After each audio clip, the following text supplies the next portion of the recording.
Hello दोस्तों, कैसे हो आप सभी। आशा करती हूँ आप सभी स्वस्थ होंगे। मैं आप सभी का अपने चैनल हिंदी क्लासेस में बहुत बहुत स्वागत करती हूँ। तो भाई हम आज जो यूजीसी नेट में हिंदी कहानी ठीक है जो लगी हुई है यूनिट 7 के अंतर्गत अपनी 11वीं कहानी करने जा रहे हैं। और उसका क्या नाम है, तीसरी कसम उर्फ मारे गए गुलफाम। भाई ये हम अपनी कहानी करने जा रहे हैं। और जो हरियाणा में प्रोफेसर की वैकेंसी निकली हुई है उसका भी सिलेबस सेम है, तो ये सभी के लिए महत्वपूर्ण रहेगी आज की क्लास। ठीक है, और आप सभी को पता है हम कहानी की शुरुआत क्या है, जो हमारा लेखक होता है उसके लेखक परिचय से करते हैं। फिर उसके बाद जो कहानी का प्रतिपाद्य होता है वो करते हैं, पात्र करते हैं। ठीक है, कहानी का स्थान करते हैं, विशेष करते हैं। ठीक है, वो प्रमुख उदाहरण करते हैं, कहानी की पृष्ठभूमि करते हैं। ये हम सभी अपनी कहानी में पढ़ते हैं भाई। और महत्वपूर्ण तथ्य जो है वही मैं आपको करवाती हूँ जो अपने पेपर के लिए फायदेमंद है भाई। ठीक है, तो पहले क्या है, हम अपना लेखक परिचय करते हैं। क्या नाम है, फणीश्वर नाथ रेणु। ये तीसरी कसम उर्फ मारे गए गुलफाम के क्या है, लेखक है फणीश्वर नाथ रेणु। और ये क्या हमारी कहानी विधा है। जन्म इनका कब हुआ था, 4 मार्च 1921 में पूर्णिया बिहार भारत में हुआ था। और मृत्यु 11 अप्रैल 1977 में हुई थी भाई। और इनका पेशा क्या था, ये उपन्यासकार थे, कहानीकार थे, संस्मरणकार थे। उल्लेखनीय काम इनका क्या है भाई, मेला आंचल। ठीक है, जो उल्लेखनीय काम सबसे ज़्यादा है इनका, वो इनका मेला आंचल उपन्यास लिखकर किया है इन्होंने। क्योंकि जो मेला आंचल उपन्यास है वो हिंदी उपन्यास क्या क्या है, आंचलिक उपन्यास है ये। और सबसे पहले श्रेय फणीश्वर नाथ रेणु को ही जाता है आंचलिक उपन्यास लिखने का भाई। जीवन साथी इनकी पत्नियों के नाम रेखा, पद्मा और लतिका भाई, ये इनकी पत्नियों के नाम है। फिर इनके बच्चे दे रखे हैं, कविता राय, पद्म पराग वेणु, नवनीता, अपरजीत, दक्षिणेश्वर प्रसाद राय, वहीदा रॉय। रिश्तेदार है फिर इनके भाई शीलानाथ मंडल। ठीक है, फिर जो रेणु जी हैं इनकी प्रारंभिक शिक्षा भाई कहाँ पे हुई। प्रारंभिक शिक्षा फारबिसंग तथा अररिया में पूर्ण करने के बाद रेणु ने मैट्रिक नेपाल के विराटनगर आदर्श विद्यालय से कोइराला परिवार में रहकर की भाई। देखो भाई, जो रेणु जी थे इनकी प्रारंभिक शिक्षा कहाँ हुई थी, फारबिसगंज में हुई थी। और असरिया में असरिया में इन्होंने पूरी की थी प्रारंभिक शिक्षा। ठीक है, फिर मैट्रिक इन्होंने कहाँ की थी, नेपाल के जो मैट्रिक है वो नेपाल के विराटनगर के विराट आदर्श विद्यालय से कोइराला परिवार में रहकर की थी भाई। कोइराला परिवार में इन्होंने रहकर की थी भाई। इन्होंने इंटरमीडिएट कहाँ से की थी, काशी से की थी। जो इंटरमीडिएट है वो इन्होंने काशी हिंदू विश्वविद्यालय से 1942 ईस्वी में की, जिसके बाद वे स्वतंत्रता संग्राम में कूद पड़े भाई। ठीक है, बाद में 1950 में उन्होंने नेपाली क्रांतिकारी आंदोलन में भी हिस्सा लिया। 1950 में कहाँ पे इन्होंने हिस्सा लिया, जब नेपाली क्रांति हुई थी तब इन्होंने हिस्सा लिया था उसमें। इसके परिणाम स्वरूप नेपाल में जनतंत्र की स्थापना हुई। पटना विश्वविद्यालयों के विद्यार्थियों के साथ संघर्ष स्मृति में सक्रिय रूप से भाग लिया और जयप्रकाश नारायण की संपूर्ण क्रांति में अहम भूमिका निभाई। 1952 और 1953 के समय में वे भीषण रूप से रोगग्रस्त रहे थे। ठीक है, कौन भाई, रेणु जी की बात हो रही है। जो 1952 और 53 का समय था उस टाइम क्या थे, वो बीमार रहे थे यानी रोगग्रस्त रहे थे, जिसके बाद लेखन की ओर उनका झुकाव हुआ। ठीक है, 1952 और 53 में जब वे भीषण रूप से रोगग्रस्त रहे तो उसके बाद क्या है, रेणु जी का लेखन में क्या है, इनका झुकाव हुआ। उनके इस काल की झलक उनकी कहानी तबे एकला चलो में मिलती है। क्या भाई, उनकी कहानी है तबे एकला चलो, ठीक है, उसमें मिलती है। उन्होंने हिंदी में आंचलिक कथा की नींव रखी। आगे ना यहाँ पे आंचलिक कथा की नींव किसने रखी है, फणीश्वर नाथ रेणु ने लिखी है। सच्चिदानंद हीरानंद वात्स्यायन अज्ञे एक समकालीन कवि और उनके परम मित्र थे। जो अज्ञे थे भाई, सच्चिदानंद हीरानंद वात्स्यायन अज्ञे, वो क्या थे, रेणु जी के समकालीन थे और उनके परम मित्र थे भाई। इनकी कई रचनाओं में कटिहार के रेलवे स्टेशन का उल्लेख मिलता है। ठीक है, कटिहार के कहाँ का उल्लेख मिलता है, कटिहार के रेलवे स्टेशन का उल्लेख मिलता है रेणु जी की रचनाओं में भी। ठीक है, फिर इनकी लेखन शैली, जो फणीश्वर नाथ रेणु है उनकी लेखन शैली कैसी है, इनकी लेखन शैली वर्णनात्मक थी, इसमें पात्र की प्रत्येक मनोवैज्ञानिक सोच का विवरण लुभाने तरीके से किया होता है। पात्र का चरित्र निर्माण काफी तेजी से होता है क्योंकि पात्र एक सामान्य सरल मानव मन के पराये के अतिरिक्त और कुछ नहीं होता। ठीक है, क्या कहा है भाई, क्या लेखक अपने पात्रों को कैसे, क्योंकि पात्र एक सामान्य सरल मन के अतिरिक्त और कुछ नहीं होता। भाई लेखक का ये विचार है, जो पात्र है, जो कहानी उपन्यास जो भी इन्होंने रचनाएं की है उनके पात्र है वो क्या है, एक सामान्य सरल मन के अतिरिक्त और कुछ नहीं होता। इनकी लगभग एक कहानी में पात्रों की सोच घटनाओं से प्रधान होती थी। भाई जो इनकी लगभग हर एक कहानी में क्या थी, जो पात्र थे उनकी सोच घटनाओं से प्रधान होती थी। एक आदिम रात्रि की महक इसका एक सुंदर उदाहरण है। ठीक है भाई, जो एक आदिम रात्रि की महक इनकी रचना है वो इसका क्या है, सुंदर उदाहरण है। भाई रेणु की कहानियों और उपन्यासों में उन्होंने आंचलिक जीवन के हर धुन, हर गंध, हर लय, हर ताल, हर सुर, हर सुंदरता और हर क्रूरता को शब्दों में बांधने की सफल कोशिश की है। भाई ठीक है, जो रेणु जी थे, फणीश्वरनाथ रे थे, उन्होंने अपनी कहानियों और उपन्यासों में क्या किया, जो आंचलिक जीवन था उसकी हर धुन, ठीक है, हर गंध, हर लय, हर ताल, हर सुर, हर सुंदरता और हर क्रूरता को शब्दों में बांधने की सफल कोशिश की है। और किसने की है, ये रेणु जी ने की है। उनकी भाषा शैली में एक जादुई सा असर है जो पाठकों को अपने साथ बांध कर रखता है। रेणु एक अद्भुत किस्सागो थे और उनकी रचनाएं पढ़ते हुए लगता है मानो कोई कहानी सुना रहा है। ठीक है, ग्राम्य जीवन के लोकगीतों का उन्होंने अपने कथा साहित्य में बड़ी ही सृजनात्मकता प्रयोग किया है। जो ग्राम्य जीवन के लोकगीतों का उन्होंने जो है उनकी रेणु जी ने अपनी रचनाएं लिखी है उसमें क्या है, सृजनात्मक प्रयोग किया है उन्होंने। इनका लेखन प्रेमचंद्र की सामाजिक यथार्थवादी परंपरा को आगे बढ़ाता। जो रेणु जी हैं उनका लेखन, ठीक है, क्या करता है, प्रेमचंद्र की सामाजिक यथार्थवाद परंपरा को क्या भाई आगे बढ़ाता है। और इन्हें आज़ादी के बाद का प्रेमचंद्र की संज्ञा भी दी गई है। देखो ये काफ़ी इंपॉर्टेंट है। एक आज़ादी के बाद के प्रेमचंद्र की संज्ञा दी गई है किसको, फणीश्वरनाथ रेणु को भी। अपनी कृतियों में उन्होंने आंचलिक पदों का बहुत प्रयोग किया है। ठीक है, क्या भी ये भी काफ़ी महत्वपूर्ण है। रेणु जी ने क्या किया है, आंचलिक पदों का काफ़ी प्रयोग किया है भाई। फिर इनकी साहित्यिक कीर्तियाँ है। उपन्यास, भाई रेणु को इतनी ख्याति हिंदी साहित्य में अपने उपन्यास मेला आंचल से मिली, उसकी मिसाल मिलना दुर्लभ है। इस उपन्यास के प्रकाशन ने उन्हें रातों रात हिंदी के एक बड़े कथाकार के रूप में प्रसिद्ध कर दिया। भाई कुछ आलोचकों ने इसे गोदान के बाद हिंदी का दूसरा सर्वश्रेष्ठ उपन्यास घोषित करने में भी देर नहीं की। हालांकि विवाद भी कम नहीं खड़े किए।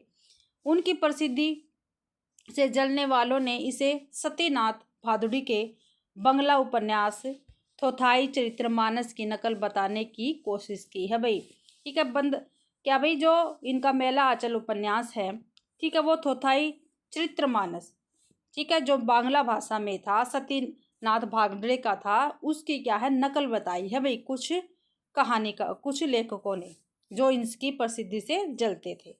पर समय के साथ इस तरह के झूठे आरोप ठंडे पड़ते गए। फिर रेणु के उपन्यास लेखन में मेला आंचल और प्रति परिकथा तक लेखन का ग्राफ ऊपर की ओर जाता है। ठीक है, क्या भाई जो रेणु है उनका उपन्यास कौन कौन सा, मेला आंचल और प्रति परिकथा तक लेखन का ग्राफ क्या है, ऊपर की ओर जाता है। पर इसके बाद के उपन्यास में वो बात नहीं दिखती भाई। ठीक है, अब देखते हैं इनका मेला आंचल, ये उपन्यास है।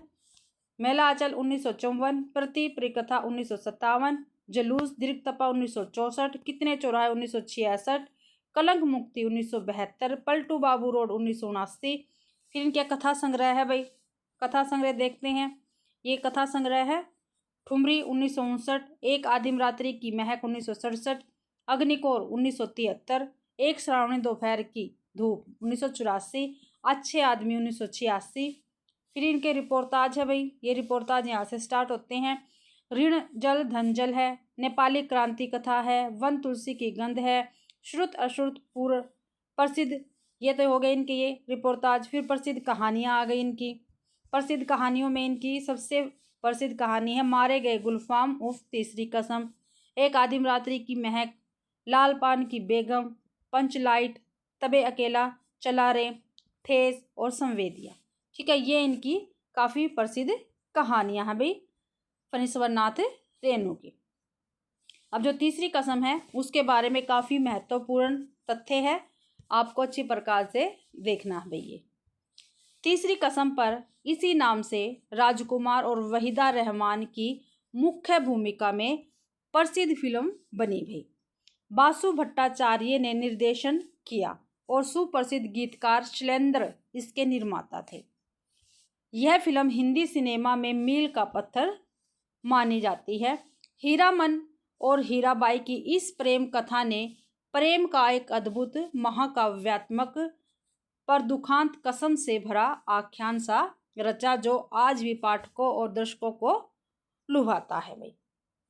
ठीक है, जो आप सभी को पता, जो तीसरी कसम है मारे गए गुलफाम है, ठीक है, ये हीरामन और हीराबाई की क्या है, एक प्रेम कहानी है, जो बिना कहीं प्रेम कहानी आंखों आंखों से और आंचलिकता में ये क्या है दिखाई गई है। ठीक है, इन दोनों की तरफ ही क्या है पूरी कहानी घूमती है। सम्मान इनको कौन सा मिले, इन्हें पद्मश्री सम्मान से सम्मानित किया गया। ठीक है, फणीश्वर नाथ रेणु को पद्मश्री सम्मान से सम्मानित किया गया है भाई। फिर है अपनी कहानी जो आज हम करेंगे 11वीं कहानी, ये हमारी मारे गए गुलफाम उर्फ तीसरी कसम किसके है, फणीश्वर नाथ रेणु की है भाई। ठीक है, और कब 1956 में ये प्रकाशित हुई थी। ठीक है, मारे गए गुलफाम, और कहाँ पे है ये, इसमें ठुमरी संग्रह में ये है भाई।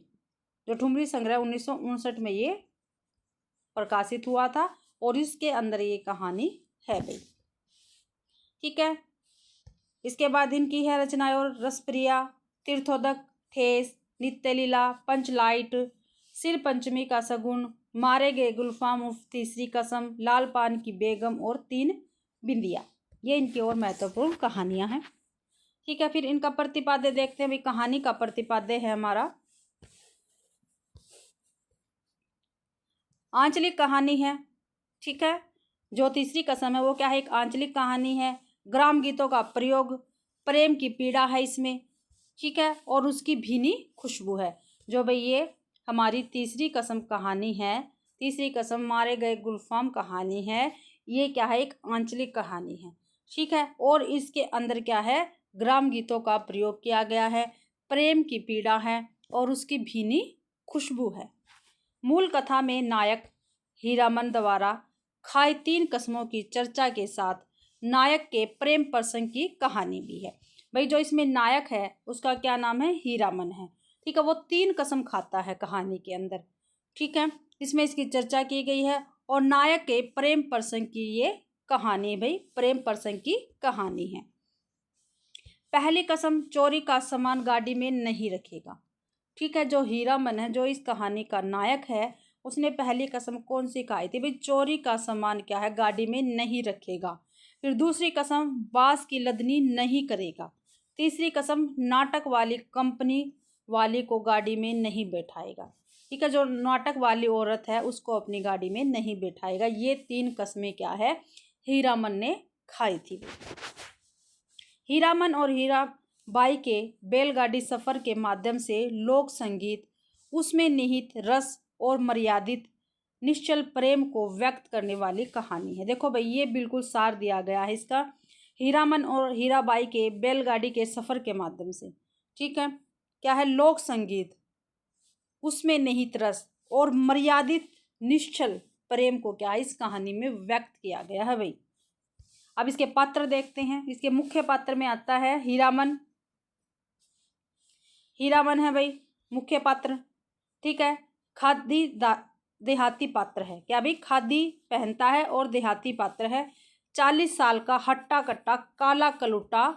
ठीक है, कैसा बताया भाई, 40 साल का है, काला कलुट्टा है, हट्टा कट्टा है, देहाती नौजवान जिसे अपनी गाड़ी और बैलों के सिवाय दुनिया के किसी अन्य काम में दिलचस्पी नहीं है, 3 काम न करने की कसम खाता है।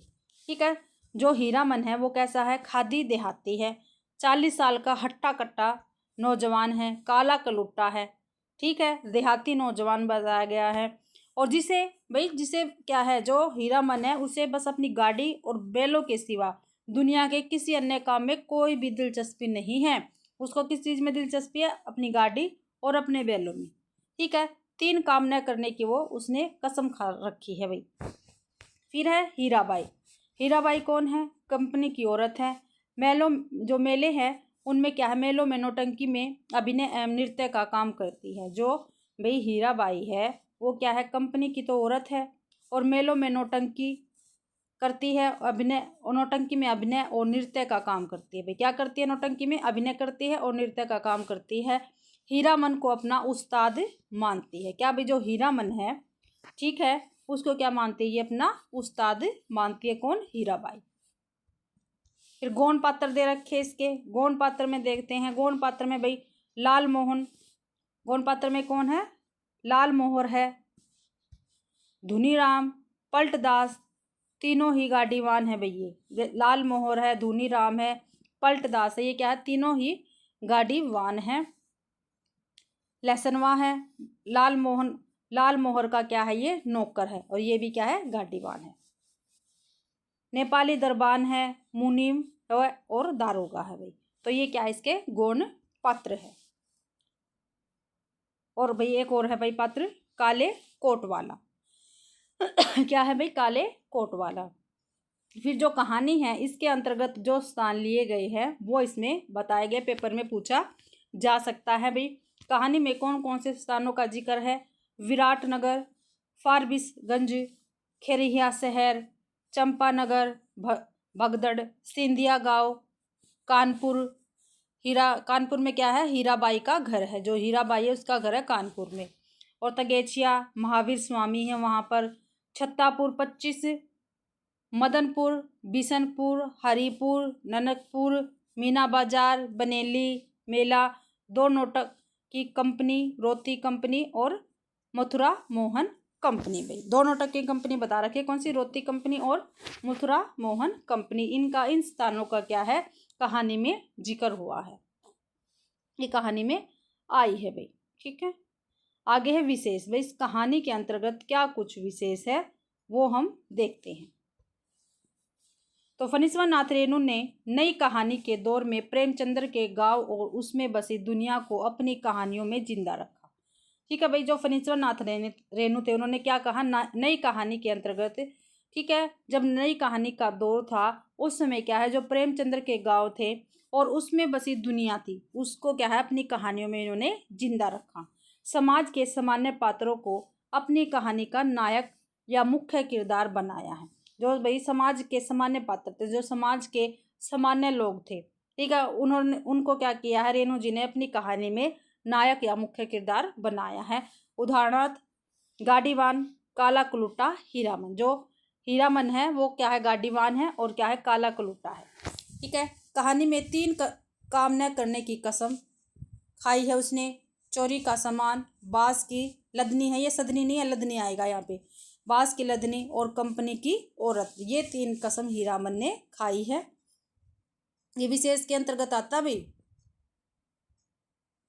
आगे है हीरामन का सहज और सरल व्यक्तित्व। हीरामन का भी जो व्यक्तित्व है वो कैसा है? वो सहज और सरल है।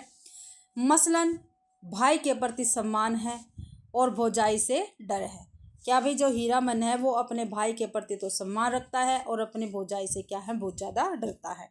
रेणु ने लोक जीवन की समृद्धि को दिखाया है, उसमें त्याग, गीत और परिवेश को सुंदर ढंग से सजाया है। हीरामन का संसार लगा और देखा से बना है। क्या भाई, जो हीरामन का संसार है वो लगा और देखा से बना है। हीराबाई का संसार परखा है। क्या भाई, हीराबाई का संसार क्या है? परखा है, ठीक है। हीरामन का संसार कौन सा बताया? इसमें लगा और देखा है, आ सकता है पेपर में। और हीराबाई का संसार परखा है। कहानी में एक जगह जगन्नाथ आएगा, भाई जगन्नाथ नहीं है, ये जगन्नाथ धाम का उल्लेख है। क्या भी कहानी में एक जगह जगन्नाथ धाम का क्या है? उल्लेख किया गया है।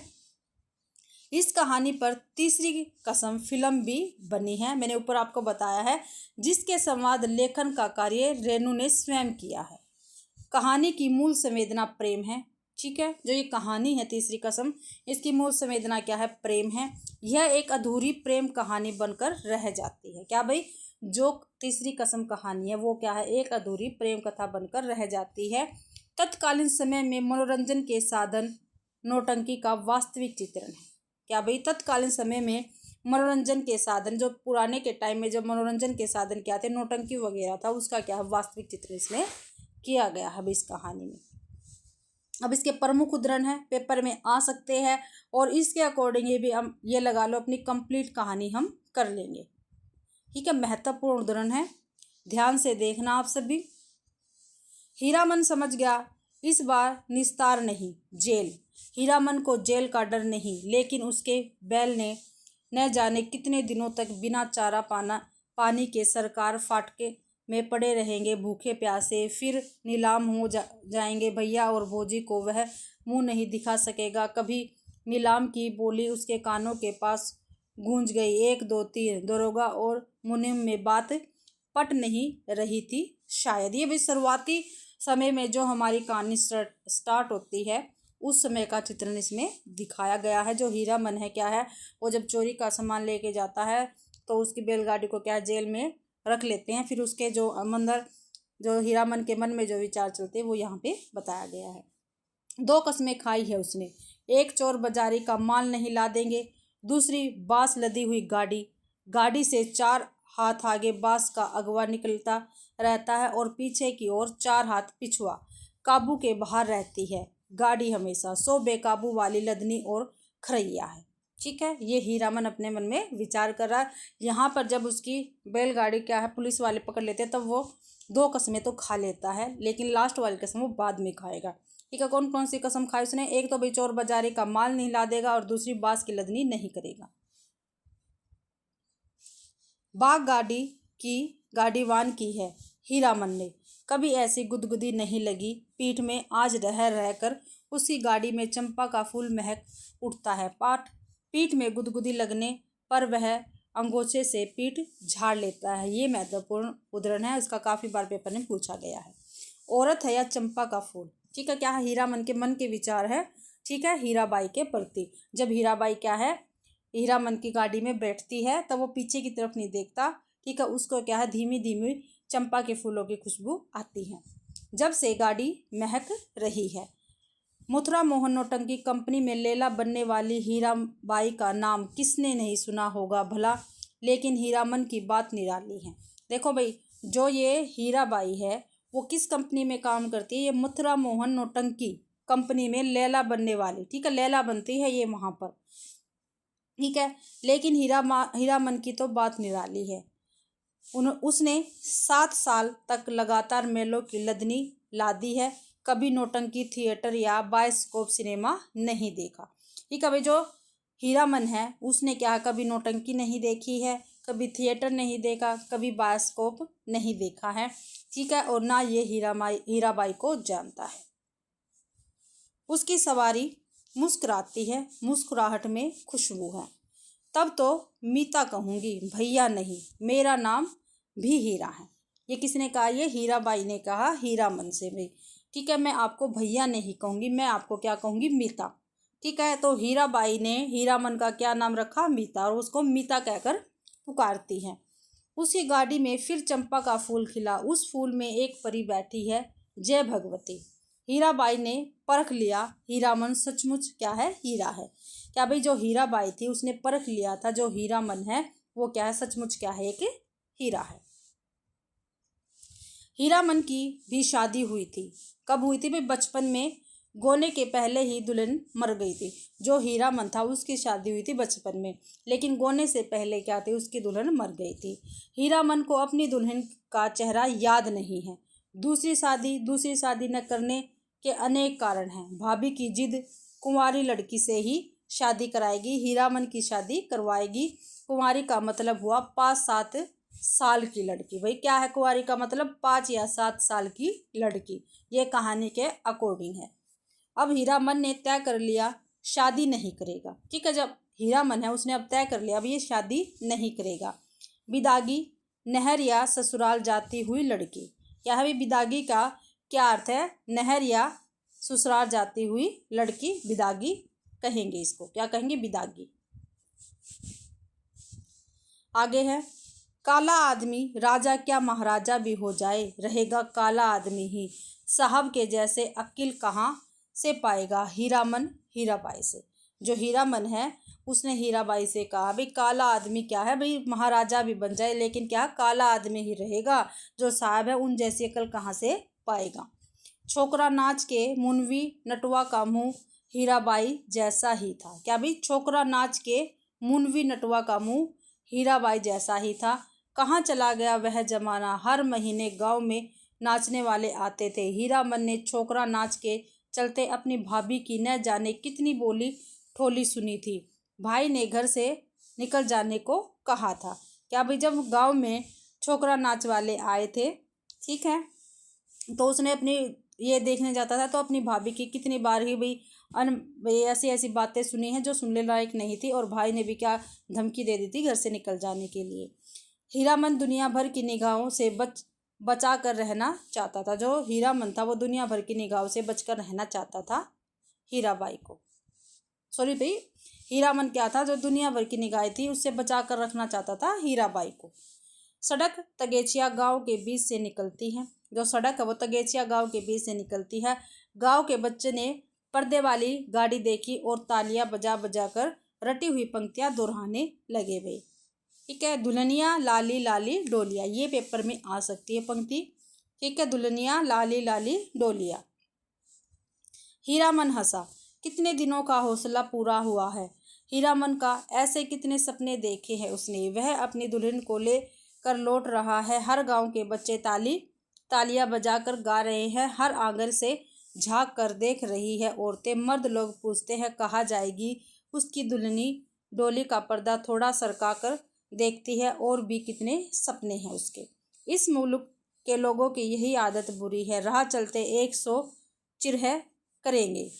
क्या भी राह चलते क्या पता क्या क्या बातें करेंगे। अरे भाई तुमको जाना है, जाओ देहाती भुच सब। महुआ गटरियारिन गाते समय, क्या भाई, जो हीरामन है वो क्या उसको महुआ कटवारिन का गीत सुनाता हीराबाई को। गाते समय उसके सामने सावन भादों की नदी उमड़ने लगती है। जब जो हीरामन है वो महुआ गटवारिन गीत गाता है तो उसके सामने क्या होता है भाई, सावन भादों की नदी उमड़ने लगती है। अमावस्या की रात और घने बादलों में रह रहकर बिजली चमकने उठती है। उसी चमक में लहरों से लड़ती हुई बारी कुमारी महुआ की झलक उसे मिल जाती है। सफरी मछली की चाल और तेज हो जाती है। क्या भाई, सफरी मछली की क्या है, चाल और तेज हो जाती है। उसको लगता है वह खुद सौदागर का नौकर है। महुआ कोई बात नहीं सुनती, प्रतीत करती है, उलट कर देखती भी नहीं और थक गया तैरते तैरते। ये उसने क्या है गीत गाया था भाई, गीत की पंक्तियों में है ये। तुम मेरे उस्ताद हो भाई, किसने उसको अपना उस्ताद बनाया है, देखते हैं। हमारे शास्त्र में लिखा हुआ है, एक अक्षर सिखाने वाला भी गुरु और एक राग सिखाने वाला भी उस्ताद। क्या भी, एक अक्षर सिखाने वाला भी गुरु और एक राग सिखाने वाला भी क्या भी, उस्ताद।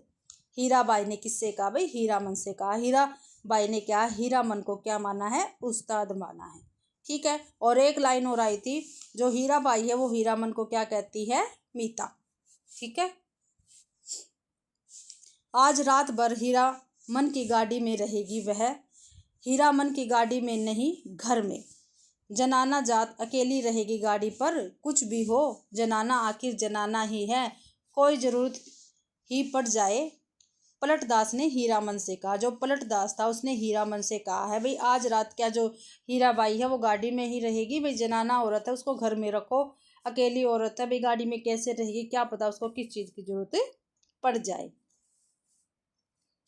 उस आदमी ने अपनी संगी से कहा, खेला शुरू होने पर जगा देना। नहीं नहीं, खेला शुरू होने पर नहीं, हिरिया जब स्टेशन पर उतरे उसको जगा देना। हिरिया यानी हीराबाई। हीरामन के कलेजे में जरा आँच लगी। हिरिया बड़ा लटपटिया आदमी मालूम पड़ता है। उसने लाल मोहर को आंखों के इशारे से कहा, इस आदमी से बतियाने की जरूरत नहीं है, तीनों चारों से मत पूछे कोई नौटंकी में क्या देखा, किस्सा कैसे याद रहे। हीरामन को लगता था हीराबाई शुरू से ही उसी की ओर टकटकी लगाकर देख रही है, गा रही है, नाच रही है। लाल मोहर को लगता था, ठीक है, हीराबाई उसी की ओर देखती है। वह समझ गई हीरामन से भी ज़्यादा पावर वाला आदमी लाल मोहर है। पलटदार किस्सा समझता है। किस्सा और क्या होगा, रेमन की ही बात है। आगे है भाई, पलटदास हर रात नौटंकी शुरू होने के समय श्रद्धापूर्वक स्टेज को नमस्कार करता है, हाथ जोड़कर। लाल मोहर एक दिन अपनी कचहरी बोली सुनाई गया था। हीराबाई ने पहचाना ही नहीं। तब से उसका दिल छोटा हो गया। उसका नौकर लहसनवा उसके हाथ से निकल गया। नौटंकी कंपनी में भर्ती हो गया। जोकर से उसकी दोस्ती हो गई। दिन भर पानी भरता है, कपड़े धोता है, कहता है गांव में क्या है जो जाएंगे। लाल मोहर उदास रहता है। धनी राम घर चला जाता है और बीमार होकर, जो भाई धनी राम है वो घर चला जाता है बीमार होकर। और जो लाल मोहर का नौकर है लहसनवा, वो क्या है, वो भी उसकी नौकरी छोड़ देता है और नौटंकी कंपनी में क्या है, भर्ती हो जाता है। तेरी बाकी अदा पर मैं खुद हूँ फिदा। तेरी चाहत को दिल भर क्या बयां करूँ, यही ख्वाहिश है ही ठह तू। मुझको देखा कर और दिलो जान मैं तुझको देखा करूँ। उस्ताद जनाना मुसाफिर खाने के फाटक के पास हीराबाई ओढ़नी से मुंह हाथ ढक कर खड़ी थी। थैली बढ़ाती हुई बोली, लो हे भगवान, भेंट हो गई। चलो, मैं तो उम्मीद खो चुकी थी। तुमसे अब भेंट नहीं हो सकेगी। मैं जा रही हूँ गुरुजी। ठीक है, ये हीराबाई ने हीरामन से कहा जब वो वहाँ से जा रही होती हैं और स्टेशन पे होती है। इस टाइम हीराबाई ने हीरामन के कंधे पर हाथ रखा, इस बार दाहिने कंधे पर। फिर अपनी थैली से रुपया निकालते हुए बोली, एक गर्म चादर खरीद लेना। ये काफ़ी इम्पोर्टेंट यानी महत्वपूर्ण उद्धरण है भाई, पेपर में पूछा जा सकता है। ठीक है, ये ध्यान से याद रखना आप। ठीक है, क्या कहा भाई उसने, एक गर्म चादर खरीद लेना। हीराबाई ने हीरामन से कहा अपनी थैली में से रुपये निकालते हुए। हीरामन की बोली फूटी। इतनी देर के बाद ईसा हरदम रुपया पैसा, रखिए रुपया, क्या करेंगे चादर। हीराबाई का हाथ रुक गया। उसने हीरामन के चेहरे को गौर से देखा, फिर बोली, तुम्हारा जी बहुत छोटा हो गया है। क्यों मीता? महुआ गटवारिन को सौदागर ने खरीद जो लिया है गुरुजी। ठीक है, ये इसने अपने बारे में कहा है हीराबाई ने। ठीक है, क्या भाई जो महुआ गटवारिन है उसको क्या है, सौदागर ने खरीद लिया, यानी हीराबाई को क्या है, नौटंकी वाली ने खरीद लिया है। गला भर आया हीराबाई का। बक्सा ढोने वाले ने बाहर से आवाज़ दी, गाड़ी आ गई है। हीरामन कमरे से बाहर निकला। बक्सा ढोने वाले ने नौटंकी के जोकर जैसा मुंह बनाकर कहा, प्लेटफार्म से बाहर भागो, बिना टिकट के पकड़ेगा तो 3 महीने की हवा है। हीरामन चुपचाप फाटक से बाहर जाकर खड़ा हो गया। स्टेशन की बात रेलवे का राज नहीं तो इस बक्सा ढोने वाले का मुंह सीधा कर देता, ये इसने कहा हीरामन ने। हीराबाई ठीक सामने वाली कोठरी में चढ़ी। ईसा इतना टान गाड़ी में बैठकर भी हीरामन की ओर देख रही टुकुर टुकुर। ठीक है, जब गाड़ी चल चुकी थी तब भी क्या है, हीरामन की ओर वो देखती रही। लाल मोहर को देखकर जी जल उठता है। हमेशा पीछे पीछे हरदम हिस्सादारी जूझती है। गाड़ी ने सीटी दी। हीरामन को लगा उसके अंदर से कोई आवाज़ निकलकर सीटी के साथ ऊपर की ओर चली गई। कू ईसी। ठीक है, ची ची ची ई की छक्का गाड़ी हिली। हीरामन ने अपने दाहिने पैर के अंगूठे को बाएं पैर की एड़ी से कुचल लिया। क्या भाई, जो हीरामन है उसने अपने दाहिने पैर के अंगूठे को बाएं पैर की एड़ी से क्या चिकल दिया। कलेजी की धड़कन ठीक हो गई। हीराबाई हाथ से बैंगनी साफ़ी से चेहरा पोंछती है। साफ़ी हिलाकर इशारा करती है, भाई अब जाओ, आखिरी डब्बा गुजरा, प्लेटफार्म खाली, सब खाली, खोखले मालगाड़ी के डिब्बे, दुनिया ही खाली हो गई है। हीरामन अपनी गाड़ी के पास लौट आया। भाई ये हमारी कंप्लीट कहानी होती है। यहाँ पर क्या भाई, जो हीराबाई है और हीरामन है उसका प्रेम दिखाया गया है और ये क्या है, एक अधूरी प्रेम कथा बनकर रह गई है। तो इसके साथ ही आज की अपनी कहानी कंप्लीट होती है।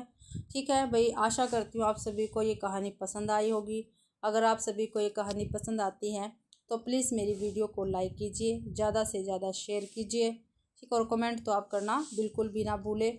ठीक है, कल भी किसी बच्चे ने कमेंट नहीं किया भाई आप कौन से पेपर की तैयारी कर रहे हो, आपने मेरे को नहीं बताया है।